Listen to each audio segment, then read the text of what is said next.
Lamech était vieux, mais pas brisé. À 777 ans, ses yeux voyaient plus loin que ceux des jeunes. Il avait connu Enoch, son père, celui qui avait marché avec Dieu et disparu sans mourir. Il se souvenait encore des paroles tremblantes de son père. Quelque chose vient, un jugement, une eau sans fin. Et puis Noé, son fils, naquit. Ce jour-là, un frisson parcourut la terre. Lamech lui donna un nom chargé de pressentiments. « Il nous consolera du labeur et de la peine de nos mains », disait-il, sans comprendre pleinement pourquoi ces mots s'étaient imposés à lui.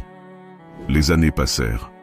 Il voyait la violence se répandre comme une fièvre. Des géants, fruits de l'union entre les fils de Dieu et les filles des hommes, dominaient les plaines. Les hommes sacrifiaient à des idoles hurlantes. Le ciel s'assombrissait d'une colère muette. Et Noé construisait, en silence, sans relâche, une arche immense en plein désert. Lamech, affaibli, venait chaque jour le regarder. Il voulait aider, parler, avertir. Mais à chaque fois, ses mots mouraient dans sa bouche. Puis, la pluie est venue. Une pluie qui ne s'arrêtait pas. Lamech, trop vieux pour embarquer, est resté là, regardant l'eau monter. Il ne cria pas, il accepta. Parce qu'au fond, il savait, depuis longtemps.